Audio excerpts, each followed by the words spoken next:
Testing, testing. All right, is everyone ready to start the evening? We have an incredible program planned for you this evening. I think everybody in this room is really going to learn a lot about our subject matter. I'd like to thank you for coming out tonight. The topic that we're going to look at tonight is Remember the Titans, taking a look at Alexandria's one and only high school, only current high school, that is.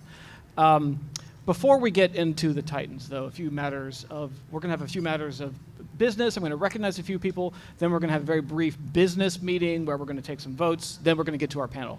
So hopefully I'll get through this really quickly. The first thing I want to talk about is our 20th anniversary. Agenda Alexandria is turning 20 years old this year. And so Agenda has had, how many meetings do you think Agenda has had? Any guesses? Any numbers? 160. That's 160 neutral, nonpartisan programs on issues related to all kinds of topics in Alexandria. Now, if you are interested in coming to the 20th anniversary celebration, which I'm sure everybody in this room is interested in coming, it's going to be on June 10th. So set your calendars for June 10th. From 3 p.m. to 6 p.m. at Temple Beth El on Seminary Road. That was the original home of Agenda Alexandria. We're returning to the homeland. This is going to be a very important event. It's going to be lots of fun. We're also planning to have a special keepsake program for the evening that you're going to want to keep, trust me. So there are flyers at your table. If you look at your table right now, you'll see some flyers that talk a little bit about the 20th anniversary. So you can also purchase a message in honor or memory of a celebrated friend, a relative, someone that has a relationship to Agenda Alexandria. Tickets to the anniversary celebration are only $25. You can't beat that. And are on sale live tonight at our table or on the website. So, so now I want to recognize our electeds in the room, of which we have many, I'm happy to say. Councilman Levain, City Council member. And we are really pleased to have almost a quorum of the Alexandria School Board, I think, maybe a quorum. The chairwoman, Ramey Gentry. The vice chairwoman, Cindy Anderson. Bill Campbell. Ronnie Campbell, no relation. They get that all the time. And Veronica Nolan. Did I miss any of the current school board members? All right, now I'm going to go down a slippery slope that we rarely do at Agenda Alexandria because we have so many former school board members that show up every week after week. But because of the topic matter tonight, I wanted to recognize some of our former school board members. Connie Ring. Now, I was chatting with someone earlier, and they said, oh, Connie Ring, he was on the city council, right? Before he was on the city council, he was on the school 9 years on the school board, 9 years on the city council. Back in 1971, he voted in favor of integrating T.C. Williams. So, round of applause, yeah. So we also have Mark Eaton, former school board member. Gwen Lewis, former school board member. Henry Brooks, former school board member. Did I miss any former school board members? Because I know we have lots that, so. Say it again? Judy Sellers is here. Sellers, excuse me. Stand up. I want to get your last name right. Say it again one more time. Seltz, thank you so much. Judy Seltz is here. Okay, any other school board members? We've got, I told you this was a slippery slope. Cheryl Gorsuch, yes. Where's Cheryl? Oh, you're hiding over there. What?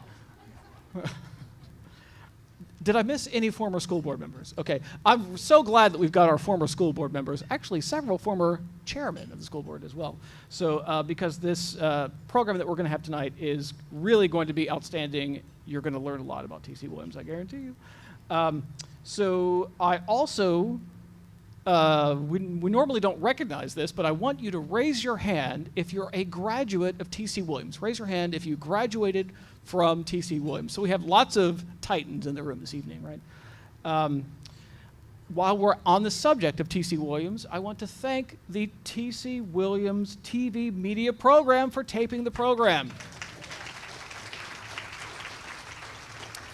They do an outstanding job, and actually you can watch their videos on YouTube. We have a YouTube channel that's all T.C. Williams TV media, and it's definitely worth going back. If you missed one of the programs or you want to watch it again, it's on the internet in perpetuity on YouTube. So I also want to thank the Hermitage, our host, and thank our caterer, Bittersweet. Now, if you are a member and you don't yet have a program directory, do we have program directories this evening? Please get one on your way out because they aren't really good so much anymore. So we're trying to get rid of them. Now, let me see here. We want to thank our sponsors for the evening. So this is an important part of the evening here. We want to thank the annual underwriting sponsors who get what we call the Works sponsorship. 501c-Fit, Paul Kentis is somewhere around here in the back. The Alexandria Chamber of Commerce, FMK Incorporated Financial Literacy Center, Florence King. Where's Florence King? Is over here. Hoffmeyer Security and Captain Token the Magician. Sometimes he makes his wallet explode. Are you going to do that tonight? I hope not. I don't want to see that. Honest Air Heating and Air Conditioning, Donna James, somewhere around here. The Life and Estate Planning Law Center, Barbara Anderson. Redmond, Payton, and Braswell, that's Fran and Gant Redmond. Renner and Company, that's John and Joan Renner. Simpson Development, Donnie Simpson. State Farm and Nguyen. SunTrust Mortgage, Frank Fannin. Frank is actually going to be moderating our panel this evening. Synergy Home Care, Janet Barnett. Miss Popularity, Janet Barnett. Synergy Home Care, excuse me, that's Synergy Home Care, Janet Barnett. Connie West. Woods Landscaping and Sprinkler Service, that's Jim Wood. And the Zebra newspaper. So if you check out the latest edition of the Zebra newspaper, you're going to find an article about the 20th anniversary of Agenda Alexandria. It's going to go through the history, the 20-year history of Agenda Alexandria. Now, at this point, we're going to do a little business, and we're going to have our annual meeting. This is some important business we need to take care of here. So I now call the annual meeting of members of Agenda Alexandria to order for a brief bit of business. Tonight, we elect board members and officers to begin their terms tonight under the next annual meeting, until the next annual meeting. First, I want to sincerely thank the members of the board who are here. Excuse me, I want to thank the members who are leaving the board. So we're sad to see these people go. We tried to talk them into staying. They said no. Rosalind Bovey, who couldn't be here tonight. Janet Barnett, recent chair. Katie Cook, chair. Also like to thank Mary Stoll and Mary Frances Varner, who had to leave, sadly. But so I now present the slate. Actually, no, I want to introduce Terry Hauser, who is going to give a presentation from the nominating committee. So Terry, I hand the microphone over to you.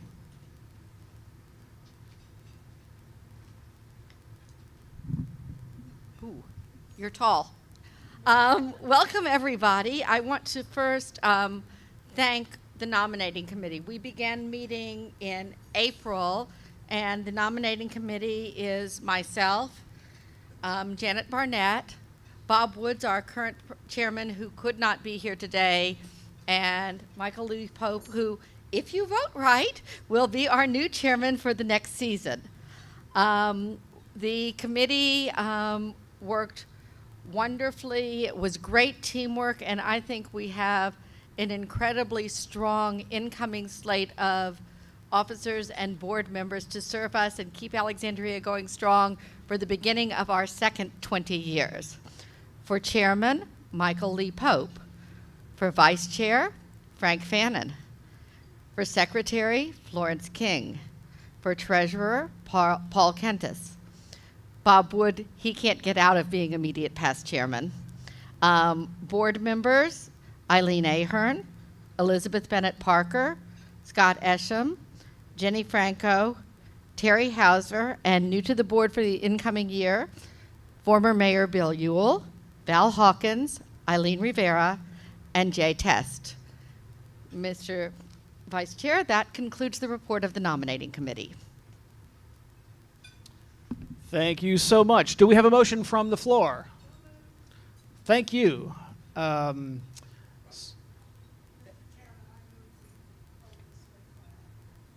Okay, so we have a motion to vote the slate by acclamation. Is there any objection? No. Okay. So all those in agreement say aye. All those opposed say nay. The ayes have it. The slate is elected. You can applaud. All right, thank you. All right. And at this point, I'd like to introduce our new incoming Vice Chairman, Frank Fannin, who is the moderator of this evening's panel. You can go ahead and come up. And I would like to invite our panelists also to come up.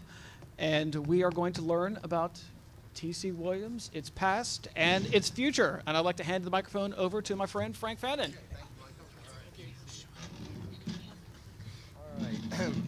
Well, thank all of you for being here tonight for our last program of the year. It's great to see so many elected officials, former school board members, and our leadership team here at the Alexandria City Public Schools. So it's an honor for all of you to be here tonight, and we look forward to hearing all your remarks about our wonderful school here, T.C. Williams. The way the program's going to work tonight is we're going to hear from Dr. Berlin and our principal to start out, and they're going to have a slideshow that's going to run about 20 to 25 minutes, and then we have 4 exceptional students from T.C. Williams that we're going to hear from for about 4 to 5 minutes each, and then we're going to roll into your questions. So if anybody has any questions during the program, I'd like you to write them down, pass them forward to Donna, and then we'll make sure we get all the questions answered. So Dr. Berlin, who is our superintendent of school, was appointed in July of last year. Doctor has a long history in education. She was the superintendent of the Falls Church Public Schools for the previous 6 years, and then she went into retirement, and the school board brought her back here to serve our wonderful city of Alexandria. She also spent 24 years before going to Falls Church as a teacher, assistant principal, and a leader here in the schools in Alexandria. She holds a bachelor's degree in sociology from Virginia Tech, her master's from George Washington University, and she has a leadership degree from Virginia Tech. Now, Pete Ballas is the principal at T.C. Williams. He spent the last 17 years of his career in the school system here in Alexandria. He was a teacher at Minnie Howard, and he started the Mount Vernon the elementary school at Mount Vernon when they had the dual language program. He was responsible for getting that started. So at this point in time, I'm going to turn the microphone over to Dr. Berlin, and she'll lead our program here tonight. Doctor?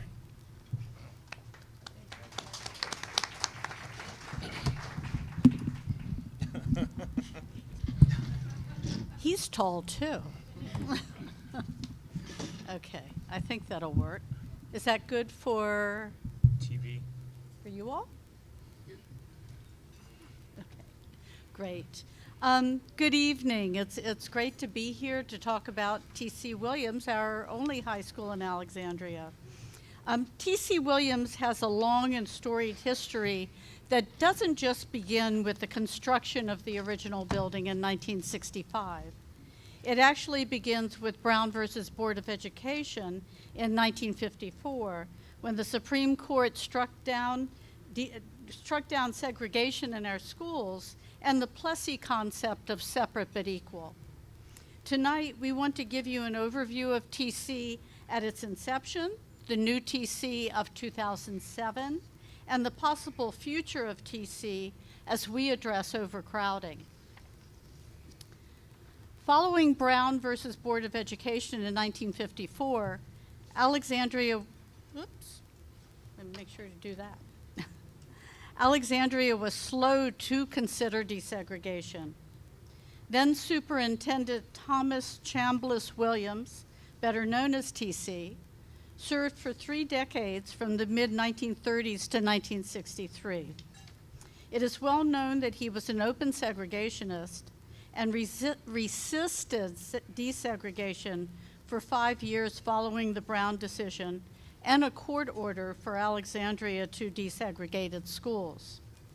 At the time of his retirement, only 75 of the more than 2,400 African American students in Alexandria schools attended white schools, while most attended the all-black Parker Gray or GW High School, as well as designated elementary schools and junior high. Now here, I just want you to see the population of Alexandria from 1960 through 2016. These are census data points. And the purple shows the population of Alexandria, and the purple is the population that does not have children in the schools. And the green at the bottom is the percentage or the portion of the total population of Alexandria with children in the schools. So in the 60s, or actually in the 70s, about 15% of the total city population had children in the schools. And then we experienced significant decreases in enrollment and percent of population in the 80s and 90s. And we've been climbing steadily back up to about roughly around 10 to 11% now of the city's population with children in the schools. In 1960, the Alexandria schools population was more than 13,000 students and growing, and the decision was made to build a new high school. The school board, with city council support, opened a new integrated high school, T.C. Williams, in 1965. In 1971, the city consolidated all high school students into T.C. Williams so that the school became Alexandria's only public senior high school, serving 11th and 12th graders. The city's freshmen and sophomores at that time attended Francis C. Hammond and George Washington, the other former four-year schools involved in the three-school consolidation. When construction began on the new high school for Alexandria, Black students attended GW High School and white students attended Hammond High School. Under Superintendent John Albaum, the anticipated opening of the new high school included plans to open the school with integrated grades 11 and 12. The name T.C. Williams was chosen to honor the segregationist who served 30 years as superintendent of Alexandria City Public Schools. As T.C. Williams was about to open, Ferdinand T. Day was appointed to the school board in 1964, the first African American to serve on that body, and his name will grace our newest school that opens this September.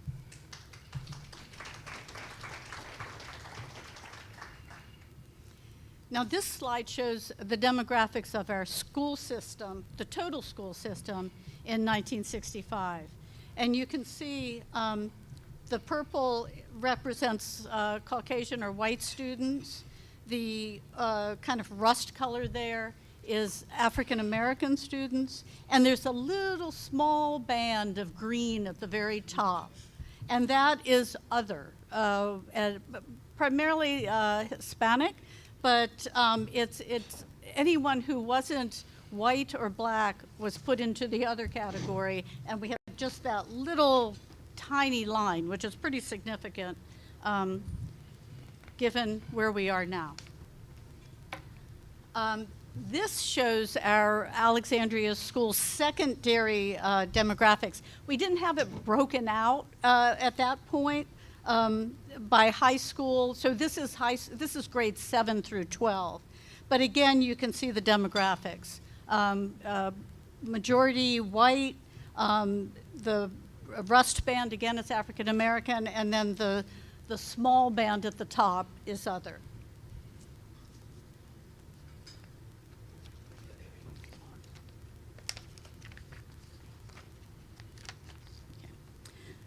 By the late 1980s and well into the 1990s, what had once been considered a modern and spacious school building began to show its wear, and I'm talking about the T.C. Williams that opened in 1965. Multiple remodelings caused HVAC, heating, air conditioning issues, and I can recall at that time I sat on the superintendent's teacher advisory committee. We met once a month and brought issues from the schools. I can remember many of those meetings where the representative from TC complained about hot and stuffy rooms, lack of air conditioning, and miserable working conditions. The total ACPS enrollment was growing, which caused Minnie Howard to reopen as a school after serving as the ACPS central office for many years. Opening Minnie Howard had the goal of doing a number of things: creating a threshold year for students entering high school to be nurtured and prepared for the rest of their high school experience, and to alleviate overcrowding at the elementary and junior high schools. Minnie Howard opened as a school in 1993 with 655 students, and TC at that time had 2,019 students in grades 10 through 12.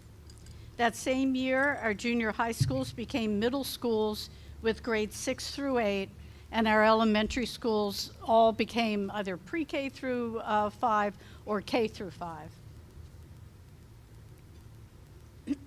Now here's the demographics of the school system in 1993.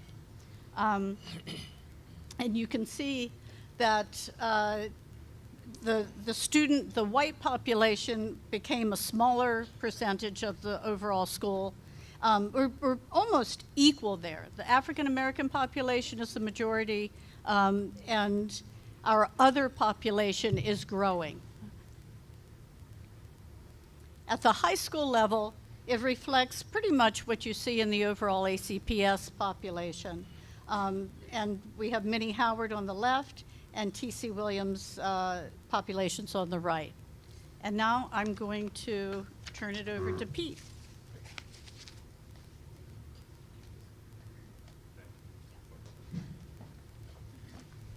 Good evening, everybody. I get to take over at a really interesting point, 1993, in our presentation, which at that point I actually myself was a ninth grader, and not at Minnie Howard, though, up in Long Island, New York. But the real special part about this is I got to begin my career at Minnie Howard. So now as the principal of T.C. Williams, which is 9 through 12, Minnie Howard campus and Kingston campus, gives me a very unique lens into the entire 9 through 12 experience. Excuse me, sorry about that. When I started in 2001, it was the same year as our superintendent at the time, Becky Perry, started, now Becky Peters.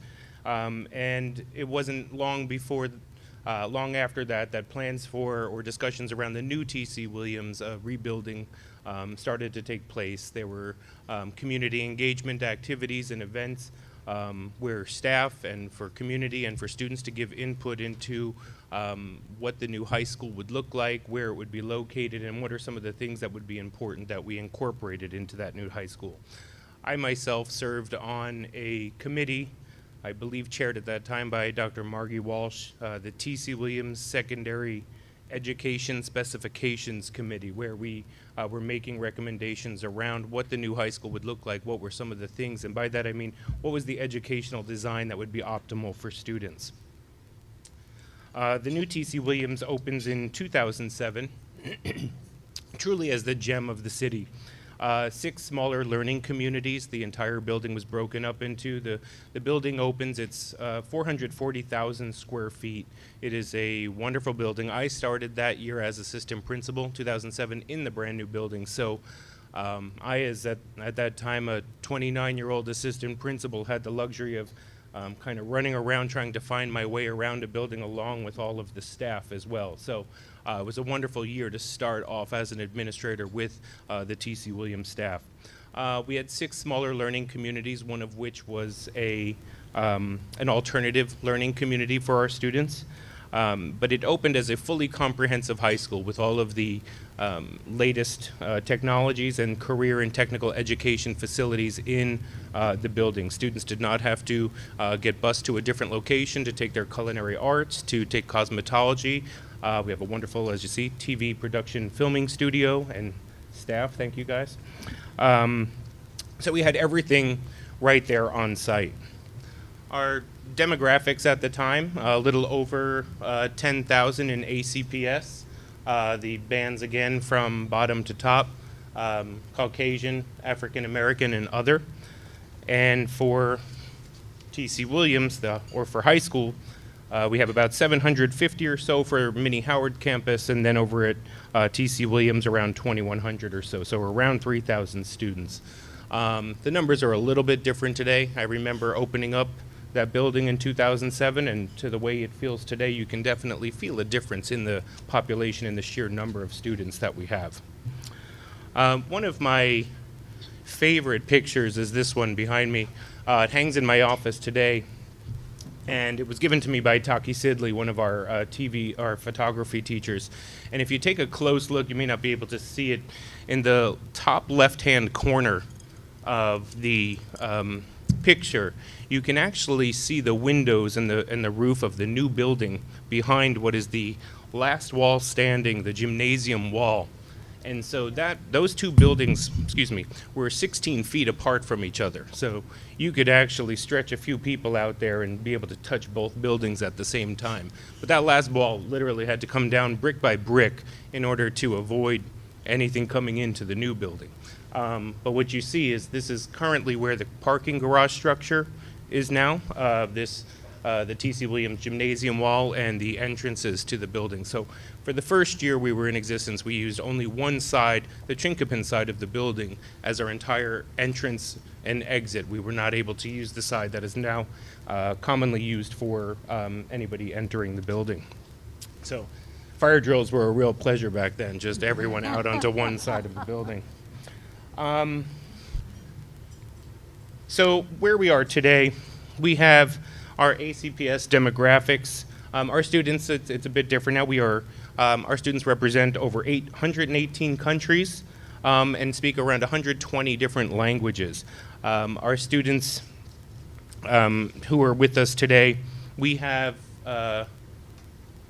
currently just about 4,000 or so students, 3,000 at the King Street campus, and just about 1,000 at the Mini Howard campus, if you were to break it down easily like that. One kind of note to put into that is in the King Street campus, we have also now an international academy. As Dr. Berlin started talking about before with some of our students, we have partnered with something called the International Network of Public Schools, where roughly 800 or so students in grades 9 through 12 who are newly immigrant to the country, 4 years or less, are able to be part of what we have called an international academy on the King Street campus. Our actual cohort for the 9th grade is about 1,200 students, which is far beyond the capacity of capability of Mini Howard. But what we do is we have the number of students in 9th grade who qualify for the International Academy is around 300, so they are over at King Street each day, making up that 3,000 or so every day. And so those teachers and staff of the International Academy are especially trained in the instructional strategies and also the supports that are needed for students and families who are newly immigrant to the country. We also have a number of students, anywhere between 200 to 300 students every afternoon, come over from Mini Howard to the King Street campus to take different electives or to take different advanced courses. So in that last period of the day, adding another 300 students over into the King Street campus, one of the things that we have to do as we build schedules is to try to see creatively how we can use our staff to at least minimize some traffic between the buildings wherever we can.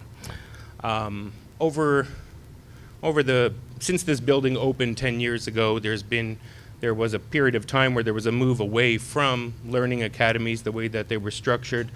When I came back to T.C. Williams back last summer, I was able to return TC to learning academies, and basically the idea being that we would have a home base for students at the King Street campus who had an administrator counseling support and social work support as a home base of a support team to follow them through their 10th, 11th, and 12th grade years. At the Minnie Howard campus, our counseling staff, social work staff, and administrative staff stay at that campus to make it the kind of optimal 9th grade experience for our students. As we take a look into the future, population projections put us at expecting 5,000 or more students by 2024. So at that point, it's a great point in our presentation to hand it over to the lady who makes the big bucks to kind of talk about what we'll be doing next.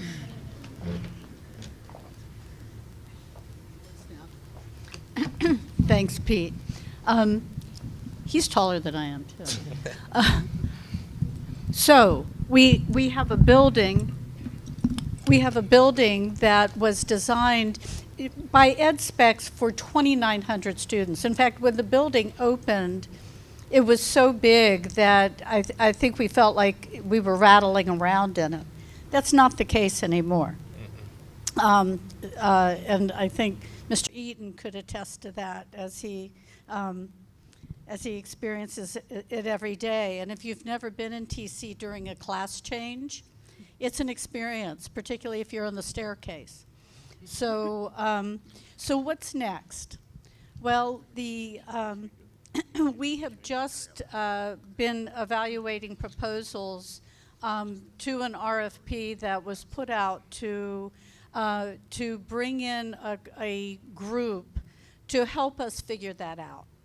And the first step in that process for the group that we select is to do some research around communities that have some similarities to Alexandria, communities that have a single high school, that have experienced rapid growth, and what are the solutions and what are the steps that they took to address that in terms of capacity. We know that we very clearly want form to follow function. So program is the most important thing, how we deliver education to our students, and that's what should dictate what we do in terms of facilities. But what we are wanting the group that we contract with to do is to do their research, to look at the options, and to present a number of options that we can then present to the Alexandria community, to our schools community, to our larger Alexandria community, and to give the community something to respond to. I think if we were to go out and say, so what do you think? There are any number of opinions that would be expressed about next steps. So rather than do that, we want to have options that people can react to. And so that process will actually begin in June, late June. We hope to have a contract completed in the next couple of weeks. And then we will, the group that we're contracting with will begin their research. We'll begin to put some information out there about process. And the ideal timeline is that the board will be considering a decision on what to do to address high school capacity by the end of this year, by the end of this calendar year. So that's where we are with next steps, and that concludes our presentation.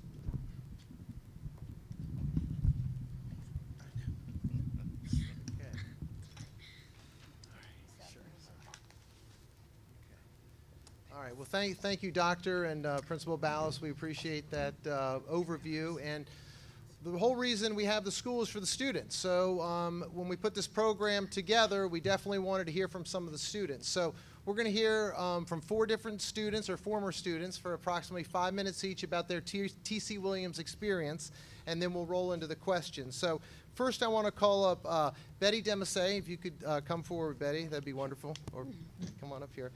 Betty's the founder and the president of Women in STEM, which is science, technology, engineering, and math at T.C. Williams. She was born in Ethiopia. She came to Alexandria when she was 10 years old, and she's a leader in the International Academy up at T.C. Williams, and she's planning on going to Virginia Tech this fall, and she's going to give us a little overview on the International Academy and her experience at T.C.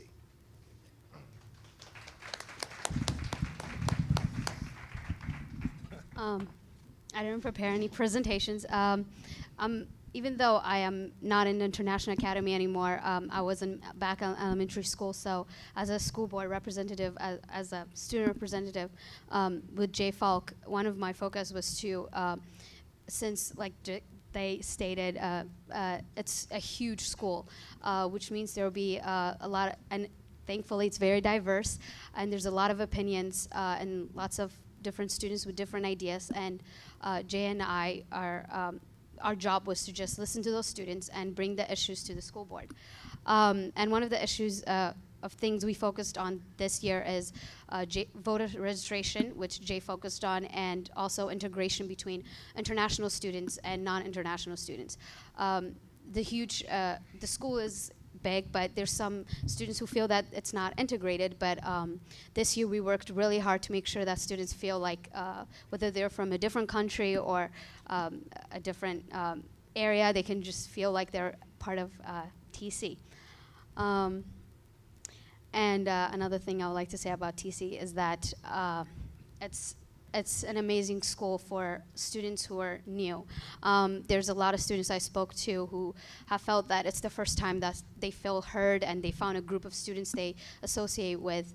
And for students who want to start their own club or talk to their principal, they were easily able to access those teachers and their administrators, and I truly love TC for that. We've spoken to other students in different schools, and one of the things they always tell us is that we're lucky to have easily able to reach administrator or teachers to get our voices heard, and I love TC for that. Thank you.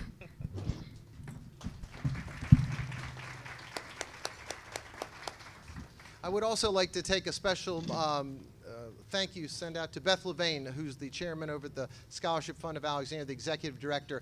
I called her last week as we were putting this program together, and she came up with 3 wonderful students we're also going to hear from now. So our first one we'd like to have come up is Abigail. Abigail Osei. She graduated from T.C. Williams in 2013. She thrived in math and science. She was born in Ghana, and she moved to Alexandria when she was 12 years old, and she just recently graduated from the University of Virginia.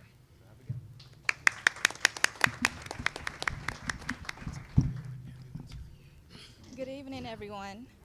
So as he mentioned, I came here when I was 12, and I started during my 3rd quarter of 7th grade at GW.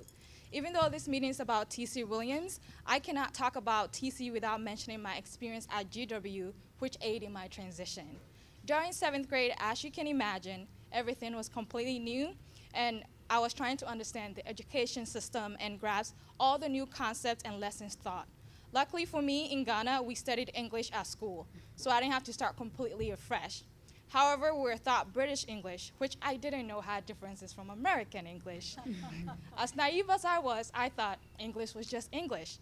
I quickly learned that was not the case when I asked a group of students where the dustbin was, and they all stared at me with blank stares. Now I know to say the trash can instead. Despite the feeling of newness and loneliness at times, I had a team of incredible teachers that answered my questions and were patient with my learning growth.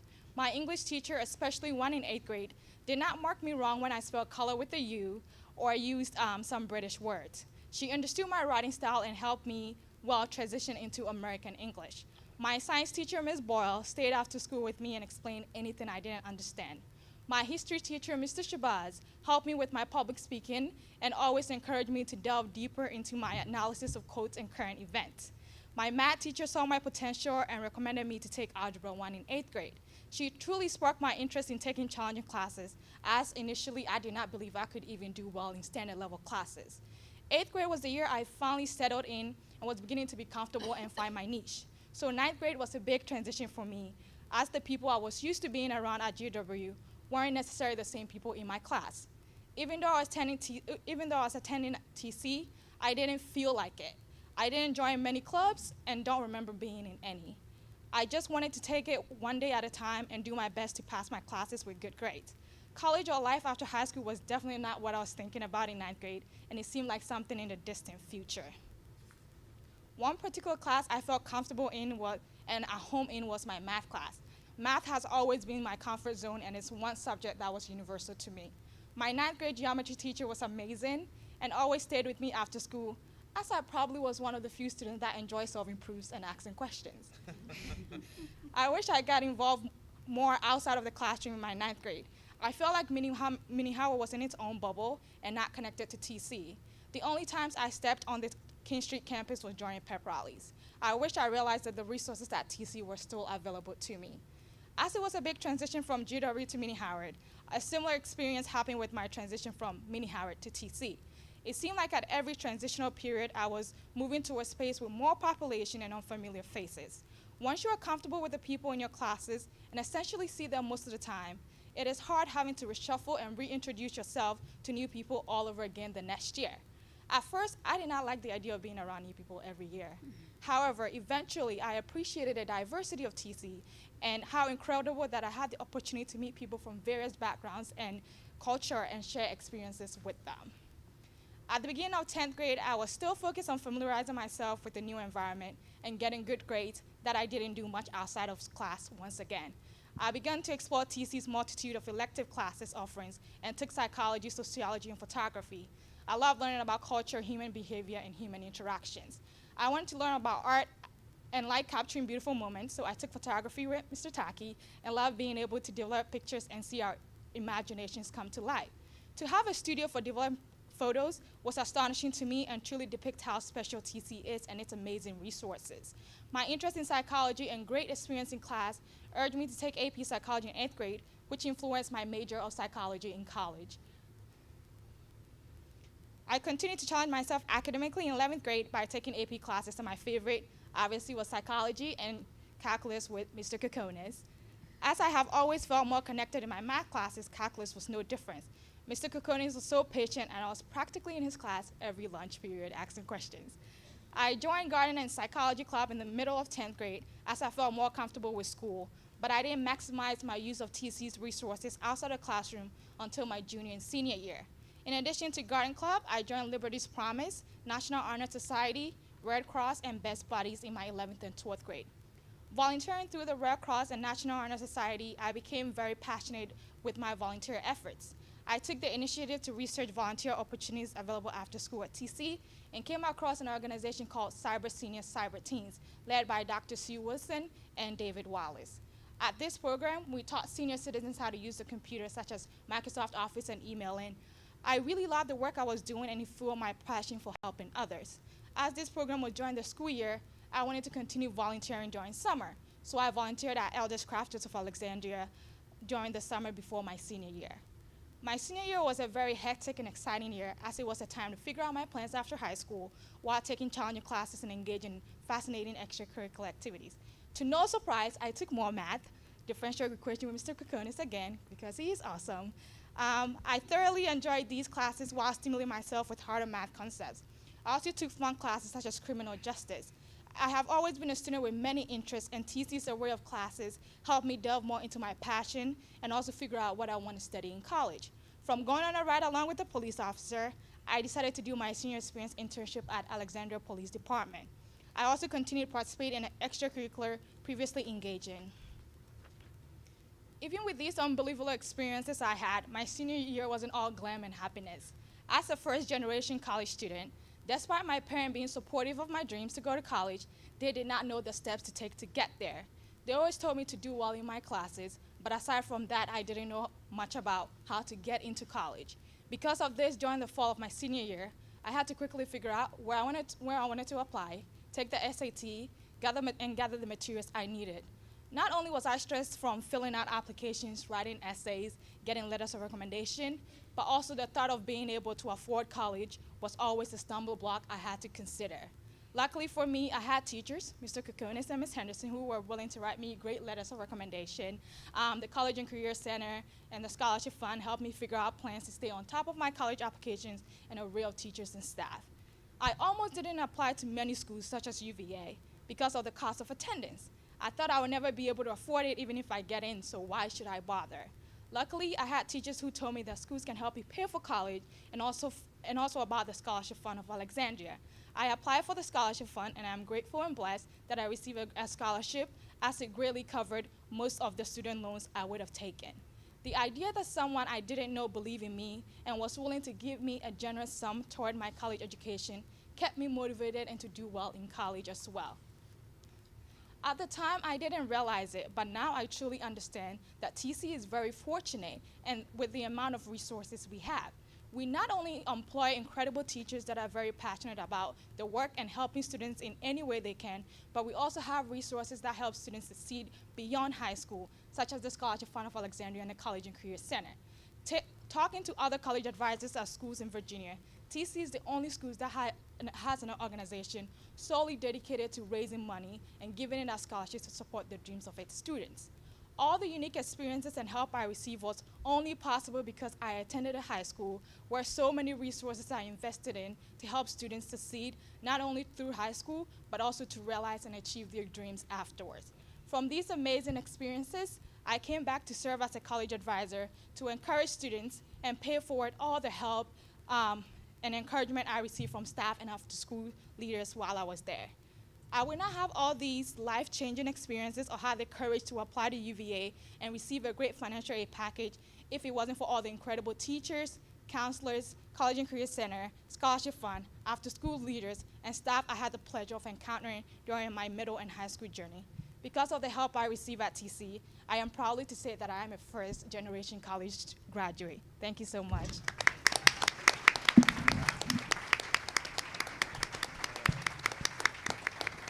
Well, thank you, Abigail. Those are wonderful remarks, and congratulations on your graduation from UVA last year. Next, we're going to have Anya Faruqi come forward. Anya has a 4.18 GPA. She was born here in Alexandria.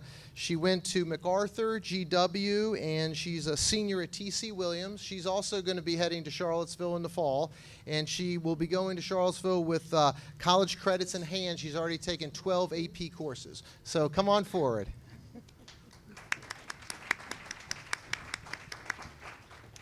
Thank you so much. Good evening, everyone. It is my pleasure to speak on behalf of the current and future state of T.C. Williams High School. I started my experience with the ACPS school system at Douglas and MacArthur Elementary School. I was transitioning from a private to a public school, and I really appreciated the diversity they had to offer. From the help and support of my teacher and the friends that I made there and the cultures and the different people I encountered, the interactions I had, I've learned so many important skills that have carried me to the state that I am in today and will carry me through my future. At Douglas and MacArthur, they really valued passion and determination and resilience, and I embrace those qualities due to the fact that I received the experience from my teachers, from the administrators, from the students who had this contagious passion, laughter, good spirit for education and for empowering the youth. Carrying on to GW Middle School, I was involved in the choir there. I was involved in different honor societies and took advantage of a lot of challenging courses. One of the distinguishing factors of T.C. Williams High School and the ACPS school system is the fact that you can pursue many different passions and take advantage of many different challenging courses. As someone who has taken 12 AP classes, I feel fortunate to have the teachers, have the content, have the resources that many other school systems do not have access to. Having had the Scholarship Fund of Alexandria, who granted me with the $24,000 scholarship, Lodi-Dunn scholarship, I feel incredibly fortunate for the support I received from people like Ms. Osei, Ms. Lovain, Ms. Feldman, and so on, as well as the support of my teachers, staying endlessly after school and continuously helping me and empowering me to approach my future with confidence. I think another distinguishing factor, which has been covered very eloquently by our previous speakers, is the diversity of T.C. Williams. Being able to work with students from the International Academy, people of different backgrounds, different origins, different cultures, I feel incredibly fortunate to say that I've had interactions and had learned life lessons and values that will carry me to my future at the University of Virginia. Having volunteered in the National Honor Society, the National English Honor Society, and National Math Honor Society, I've been able to help those and also received help from them as well to approach my classes and my future with optimism. I feel incredibly fortunate for all the people that I've met at T.C. Williams, all the support I've received at T.C. Williams, and all the resources that they have. All the teachers staying after school, all the College and Career Center has done in advising students in their career and college placement, as well as all the students, their passion, their input in making the school lunches better, in making the communities more accepting, in making the environment more exciting to learn in.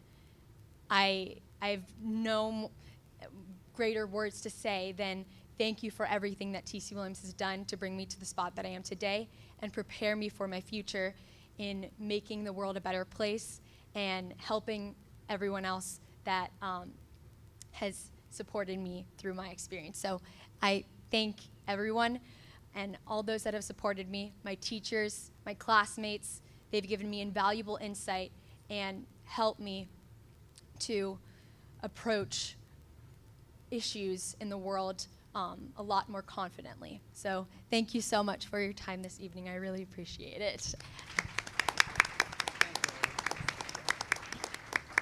Thank you, Anda. Wonderful comments.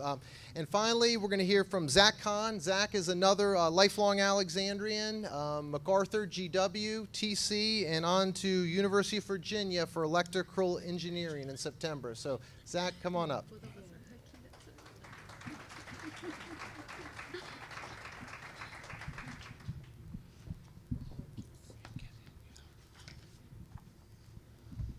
Good evening, ladies and gentlemen. I'm Zach Kahn, senior at T.C. Williams. I'm the president of the school's first robotics team, an educator of the Watershed Warriors, and was a member of the former STEM Academy. Through my 4 years at T.C., I've done my best to take every single math and engineering class at T.C., and I've nearly succeeded. My drive for STEM began in my elementary school talented and gifted program, grew with amazing science and math teachers in middle school, and almost thrived with the STEM Academy. The well-structured, productive, and enjoyable program of the 9th and 10th grade cohorts disintegrated once we reached 11th grade and simply doesn't exist in 12th grade. What I believe the STEM Academy needed to fix was that there wasn't an elevated course path for core STEM courses such as science and math, and there were still only 3 engineering courses in all of TC. Additionally, the Academy wasn't run by STEM teachers, which made working on long-term projects unnecessarily complicated. However, my time in the Academy has undoubtedly taught me skills in project management and research that I would not have learned anywhere else, and it created a tight-knit community of like-minded students. I did enjoy the long-term projects such as 9th grade's Explore Vision, 10th grade's Capstone Project, and 11th grade's lesson plans for elementary school students.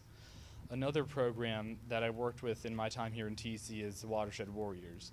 Their mission is to create lesson plans to teach elementary schoolers about the dangers of human activities in the local and global watersheds, and that they create lesson plans that correspond with the Virginia Standards of Learning for 5th grade science. I particularly like the program because of its connection tying high school to elementary school. High school students are the closest in ideology to elementary and middle school students, and they know what they enjoy and how to best engage them. If more programs like the arts, TV, media, and even computer science could reach out to younger students, I believe TC would see more students excited to learn at a higher level and take more specialized classes. Reaching out to elementary schools is also something my robotics team has done since 2017, and I truly believe that this is the key to a sustainable program. Returning to my experience at TC, another program that's taught me plenty of technical skills are the CTE classes. I've been a part of electronic systems and computer networking tracks, and they, along with the teacher, Coach Mike Hughes, have heavily influenced my post-secondary goals. I now recommend taking a networking class to anyone, as everyone uses the internet, and I believe that everyone should at least know in some capacity how it works. Electronic systems was the determining factor for me to pursue electrical engineering for 4 more years. Building my own radio and learning about advanced circuitry that isn't even covered in physics were just a couple of reasons that all those classes held so much of my attention. Before I get to my favorite part of TC, I'd be remiss if I didn't mention the science department and specifically Mrs. Laura Simons of the physics department.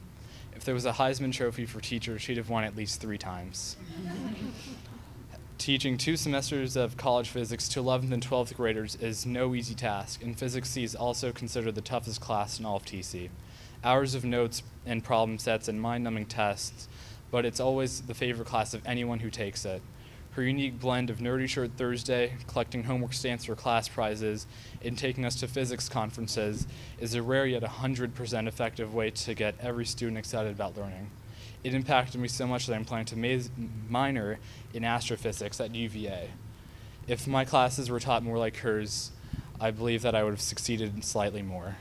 Now for my favorite part of TC, a practical culmination of all the electronics, networking, physics, engineering, public speaking, and community outreach skills I learned were in my first robotics team.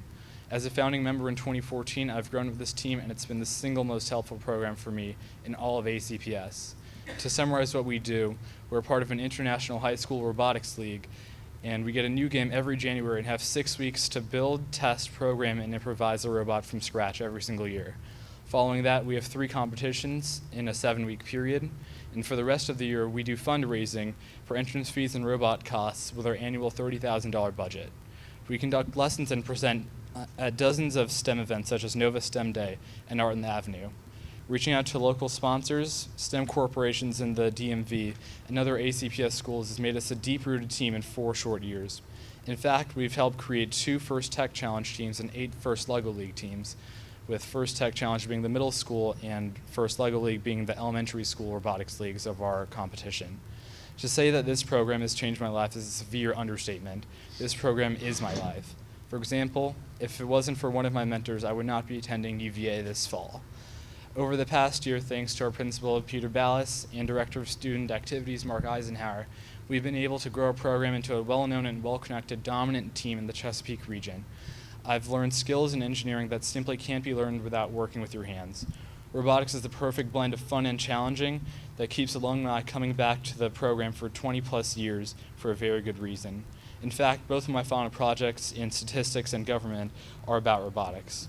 I certainly look forward to seeing my team work towards more success in the future, and thank you for having me here tonight.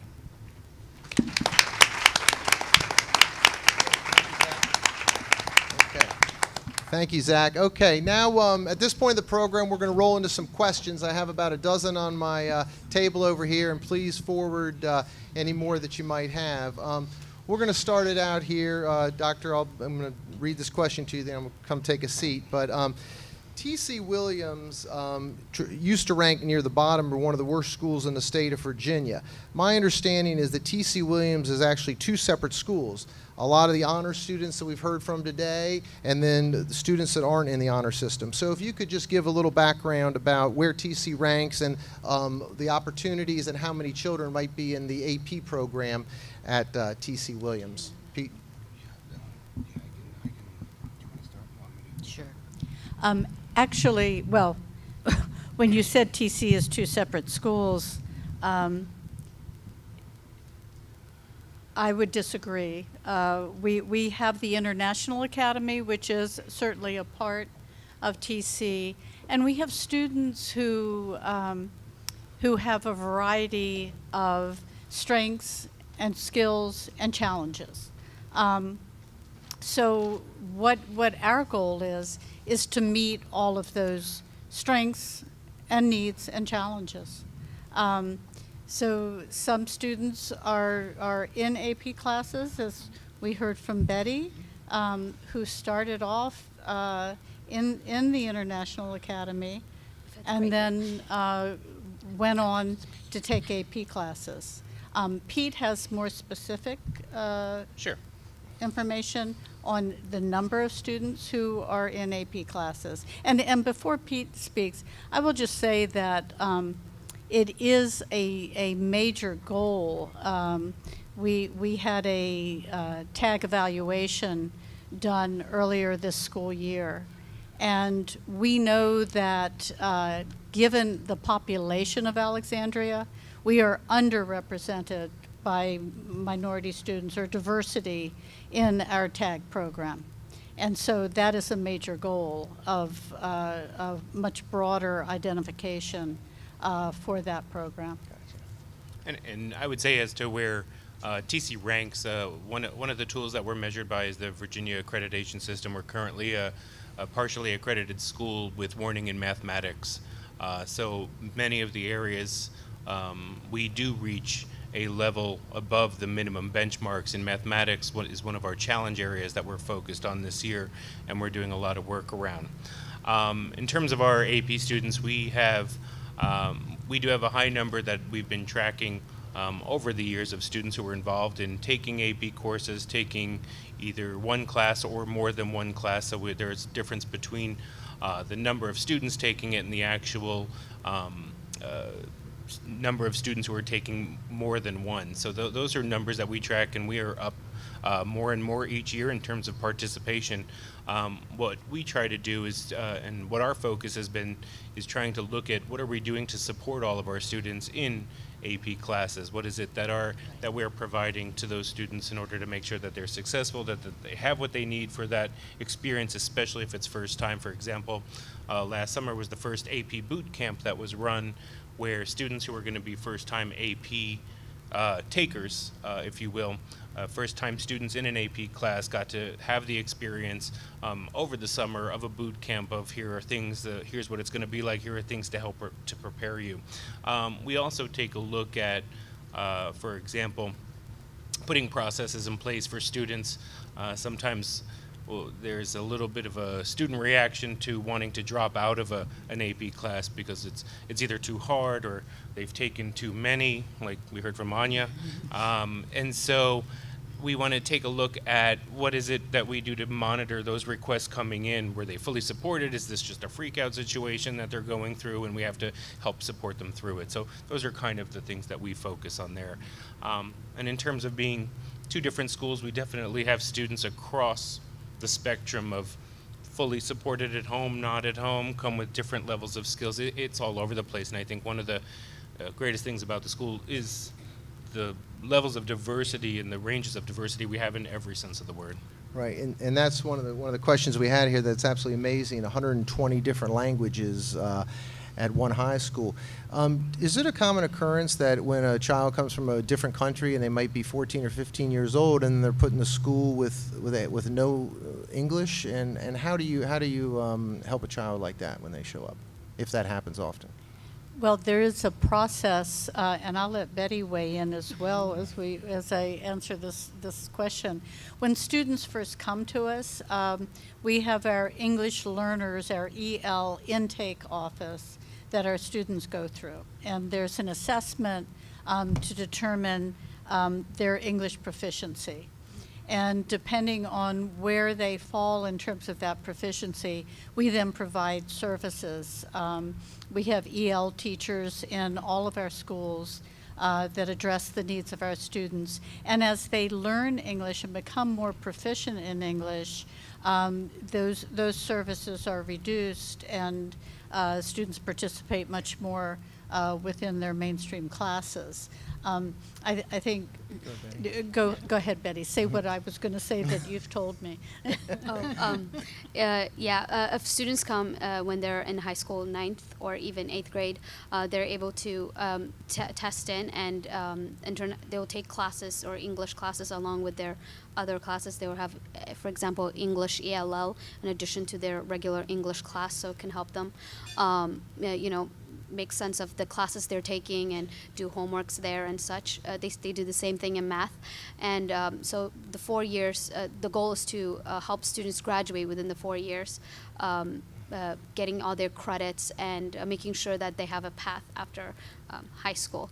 And so like myself, when I came in 5th grade, I was in ELL until 7th, and then after I was proficient enough, I was able to test out and take, regular classes and not ELL classes anymore. And students are able to do that as well once they are proficient enough. Also, going back to the AP classes, International Academy students can also take AP classes, AP English classes specifically made for international students to help them transition to higher level classes. So, yeah. Gotcha. Okay. Mr. Ballas, tell us a little bit about the graduation rate at TC Williams. you can roll with that any way you want. Sure. The graduation rate, this is, last year our graduation rate was at 86%. This is measured over, basically over a cohort of students that enter in 9th grade. Take a look at how many of them get on to graduation successfully. So part of the thing that we have to do there is monitor those students over time. And that includes a little bit of record keeping. So for example, student is to leave Alexandria and move somewhere else in that time. There's some different coding and things that you have to do to make sure that a student is accounted for elsewhere. If not, and if that kind of stuff is not done properly, that student remains on your rolls and could potentially be counted as a non-graduate as you get to that end year in 12th grade. Where we sometimes have issues with that is when we have students move to other countries and that we're not able to really track and verify the whereabouts of where they went after that. It is something that we focus on, the graduation rate, and making sure our students get to their post-secondary endeavor, whatever that is.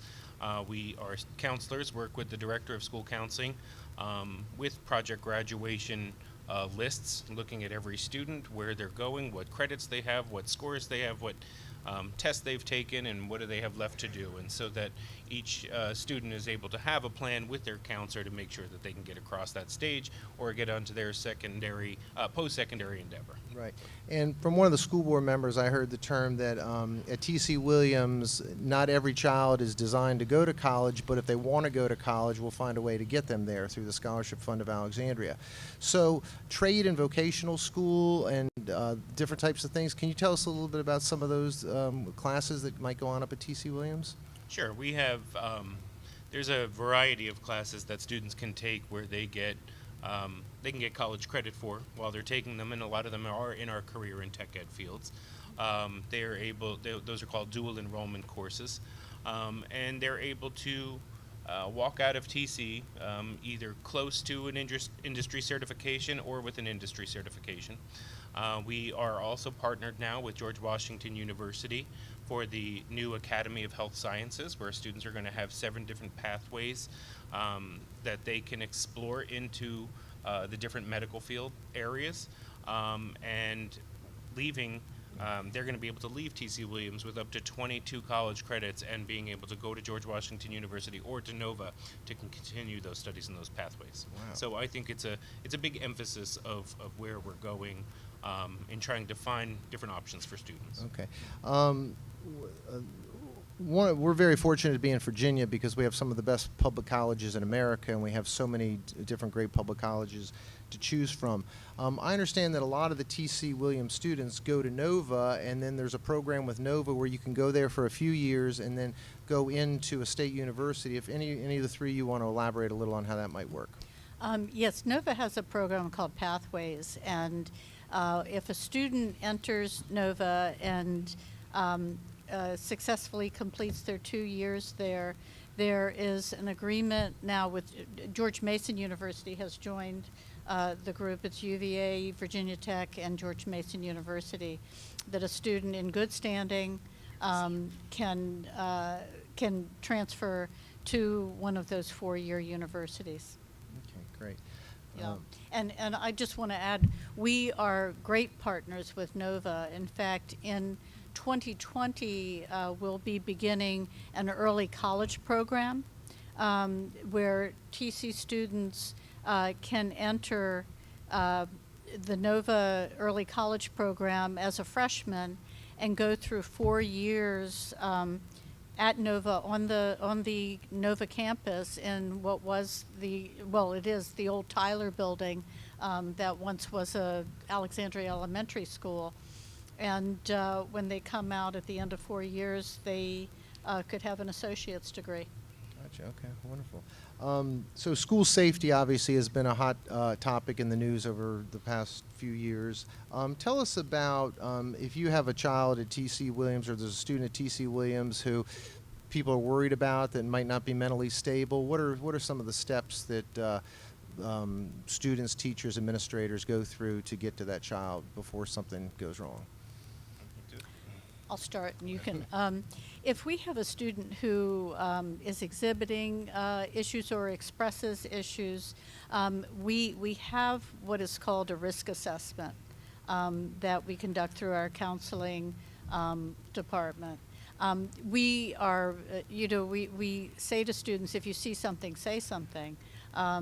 If a student isn't particularly prone to come forward themselves, but others are seeing behaviors that are of concern, they know that they can tell a teacher, they can tell a trusted adult, and some action will take place.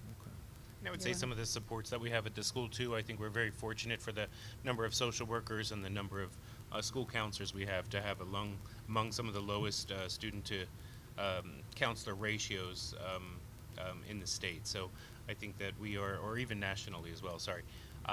So I think there's definitely supports there for contact or for the ability to make sure that we've created enough the staffing so that our staff knows who our students are. Right.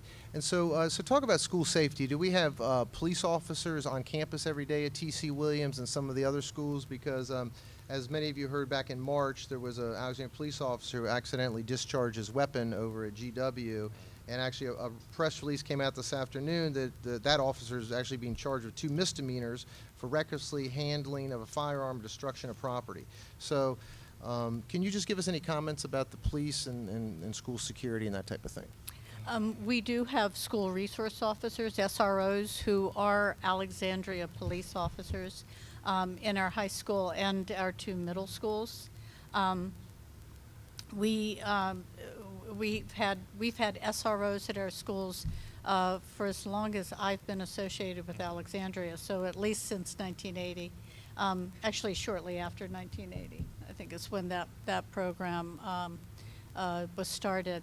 And the police officers are there for a couple of reasons. One is to form relationships with our students so that they have a positive view of police, and that they're not only there to respond to a negative situation. And certainly the situation that occurred at GW, it's the only time anything like that has occurred in our schools since we've had SROs there. As I was pleased to be able to state after that incident that if this could happen with a highly trained police officer, why would we even consider putting guns in the hands of teachers? Which was so. Yeah, I think we really appreciate our SRO's presence in our schools.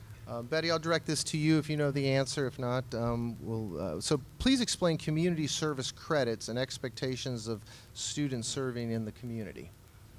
I'm assuming you mean like volunteering and such. Sure, yes. So many students volunteer with honor societies like NEHS, NHS. Some students go to Inova during the summer or during the school year. There's a lot of students who volunteer at Inova through our health science teachers, and so they do that as well. So there's a large group of students volunteering more than ever. When I'm speaking to students in 11th grade and 10th grade, there's this big group of students who are beginning to volunteer more and more, and that is largely due to the fact that we get information regarding volunteering hours and where to volunteer and who to volunteer for through our announcements. And I am really thankful for that, because when I was in 9th grade, there was only a certain group of students who were volunteering, and now it's getting larger and larger, and it's become almost common for students to volunteer all the time, especially through our national honor societies. And so those are mainly due to that. Great, okay. So if everybody could speak in the mic a little bit more, I got a note on that. So obviously there's no secret there's a tremendous amount of gang activity in Northern Virginia and even in Alexandria. How is gang activity monitored at school, and how is that handled? Well, I would say something that it's something that's on our minds as administrators and staff at TC, and even the students at TC. So those are things that we look out for. And when we see that there is when we learn about or we see anything that we think to be gang related, there are certain things that we can do as a staff, call on city resources for assistance, and also assistance within our school division to try to do appropriate interventions to solve whatever the situation could be. I know that it's one where we have close contact with the gang task force and the city staff there, so I would say it's a partnership that we have that we're pretty close in contact. Okay. So we mentioned earlier, obviously, the new high school is only 11 years old, and we're already having growing enrollment, and you've talked about the study that's coming forward. Is there any general thoughts or discussions out there on if we did do a new high school, would we talk about on the west end, the east end, building a new high school, maybe turning GW into a high school? I understand nothing's official, it's all just discussion. So can you give us anything that you might have, can comment on it? I would just say, I've heard discussion on all of the above that you just named, and that's why we're doing this study. That's why it's important not to look at just one option, but to look at a variety of options. You know, is it a second high school? Is it a number of academies? Is it, you know, any number of things? Is it smaller learning communities within a larger building? That's what we need to study. And to have reaction from the community on before a definite decision is made. Right. Is there an age limit at how old a student can be that goes to T.C. Williams? It's at Yeah, I was 22. gonna say 22. Okay. Yeah. Are there many students in the school over 19 or in that age group? And my understanding was also they used to have night school up at Landmark Mall before that closed. Does that still take place? We still have an adult education program that actually is held in the central office at 1340 Braddock Place, and we have a satellite program that is very flexible, where students can take classes in the evening if they're employed. We try to create as flexible an opportunity as we can so that they can finish. Okay, great. So also people often talk about renaming this street or that monument or the T.C. Williams High School. So if the T.C. Williams High School was to be renamed, would that be a student decision, a school board decision, or a leadership decision? Ultimately, it would be a school board decision, and I'll leave it at that. Okay. All right. Okay. Feel free to bring forward some more questions out there, anybody, if you have them. And if you guys have any further comments or anything that you didn't address earlier that you'd like to mention, while it's not in the form of a question, feel free. We still have a little time left here. So here's a question. Was the school board decision to address the issue of integration of the Alexandria high schools made with public notice? And now that would have been a question for years ago when that took place. I was going to say, can we ask Connie that question?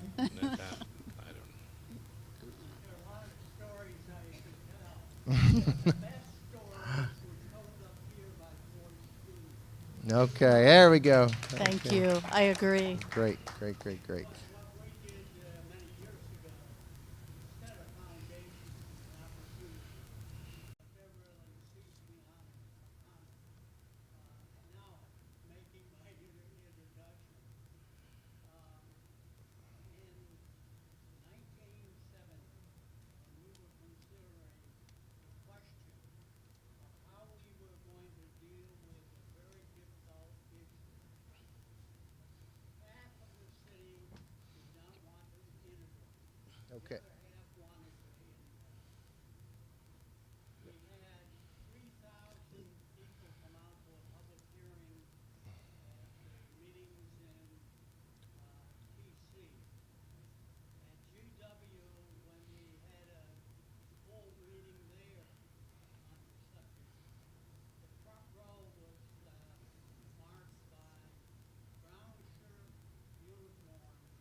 Connie, we don't want to cut you off, but unfortunately, I don't think it's getting picked up here, and we need to keep it on the mic. But this is if you want to come up and talk in the mic, maybe we could do that. But all right, yeah.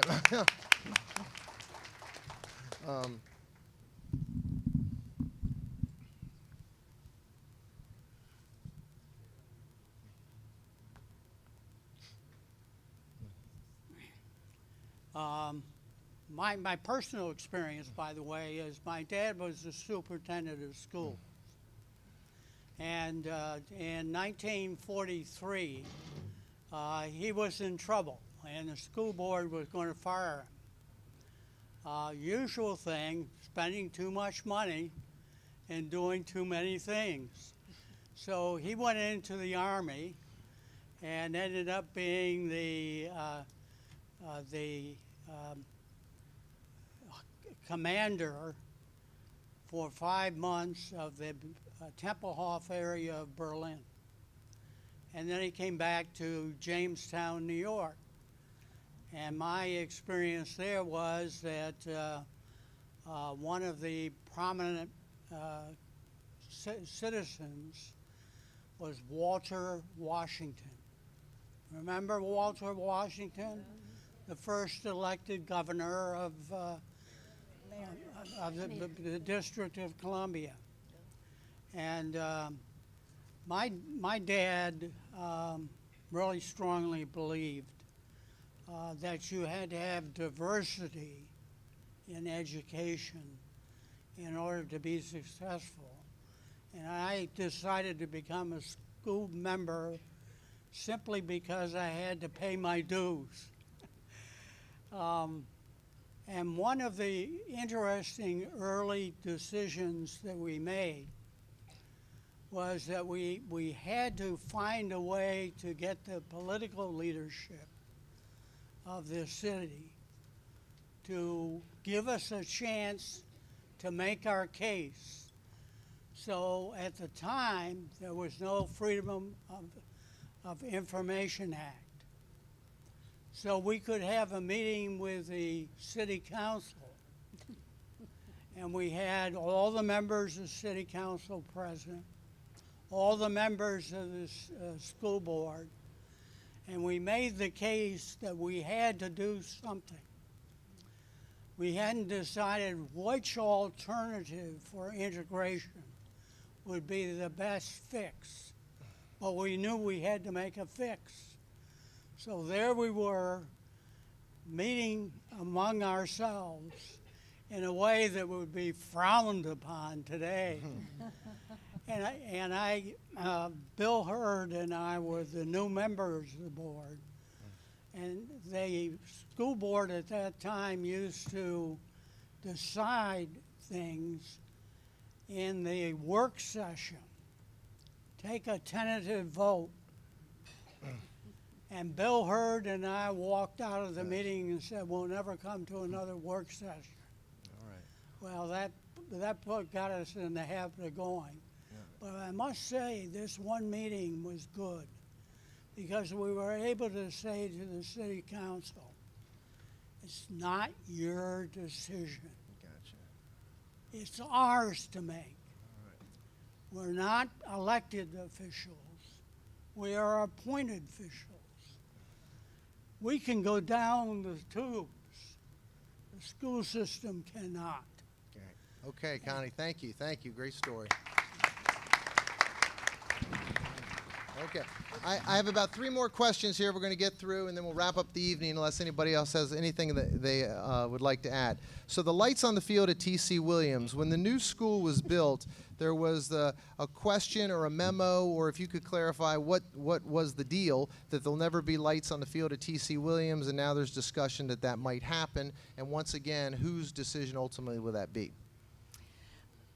Anytime you do a new construction, for example, for the new Ferdinand T. Day Elementary School, for the new T.C. Williams in 2007, we have to go to the city for what is called a DSUP.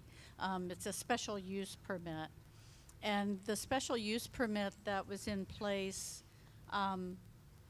when TC was built said that there would be no lights on the field. The thing about a special use permit is that it's good until the next special use permit.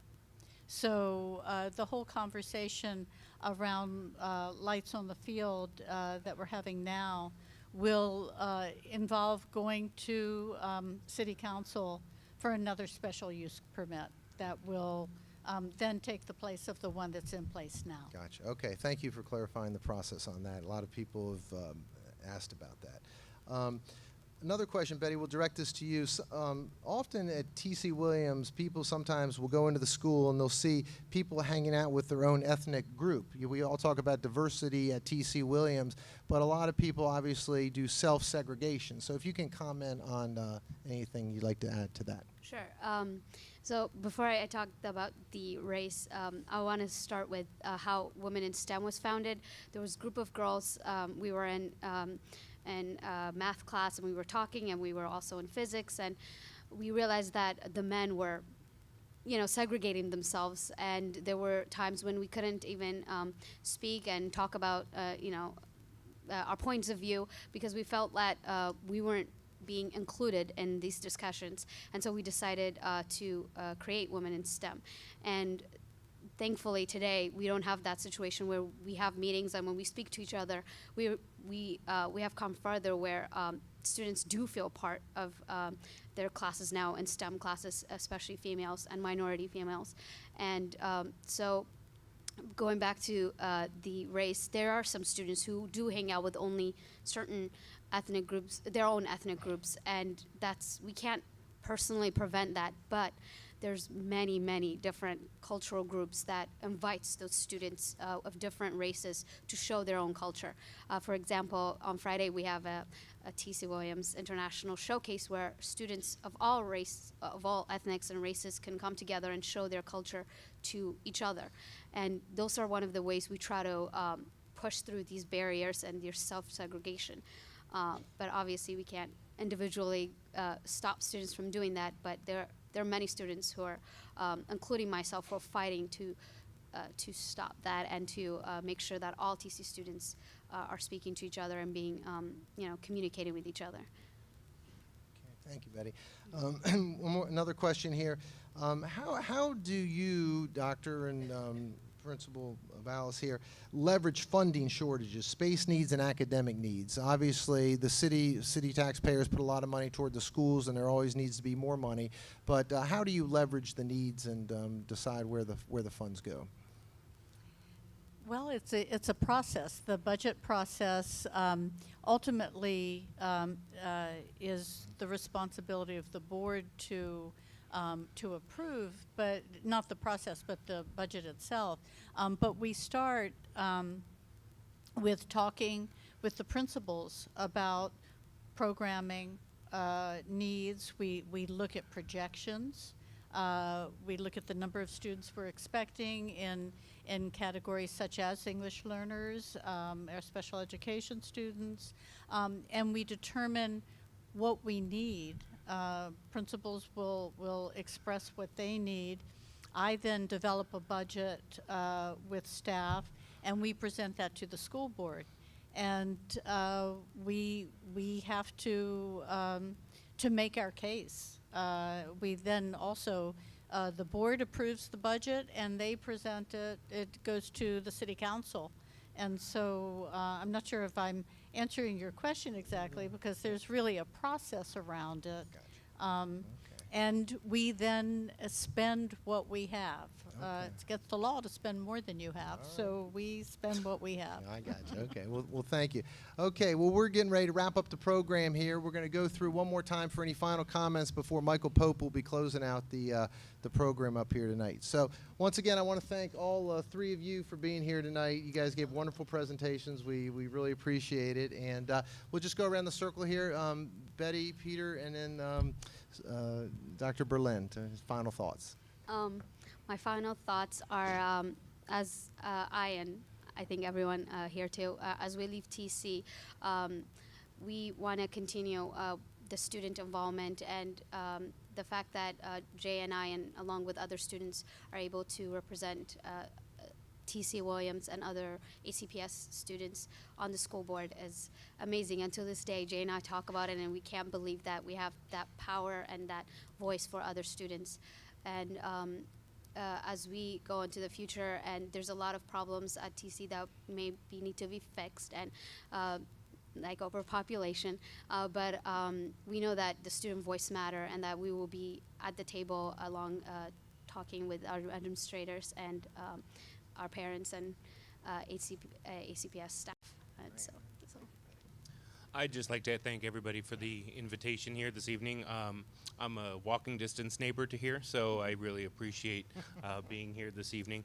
I just would like to thank Dr. Berlin, school board members, or any future school board members in the room for entrusting in me as the leader of TC Williams. I have the best job in the city, so thank you very much. All right.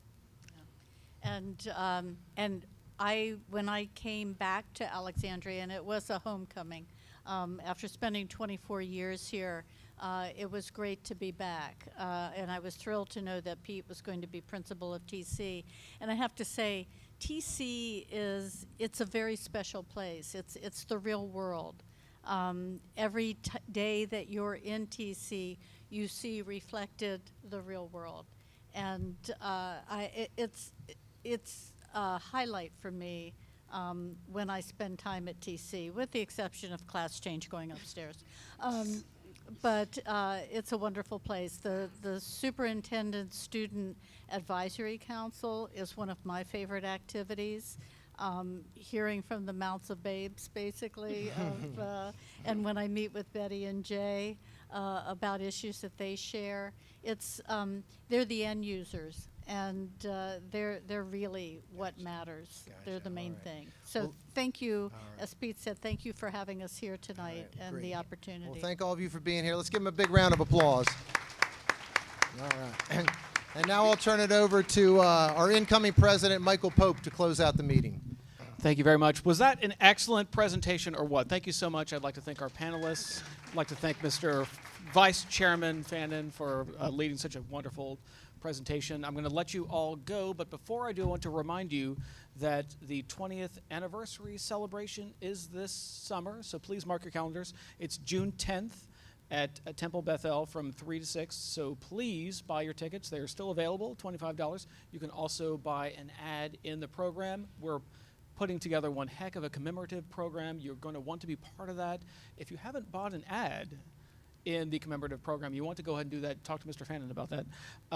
Other than that, have a great summer, and please come back next year to Agenda Alexandria for our next round of programs. Thank you so much. No. Yeah. Thank you all so much. Peter, good to see you again. Thank you. Dr. Blank. Good job, Betty. Excellent program. Thank you. Thanks. Betty, Good to see you. congratulations.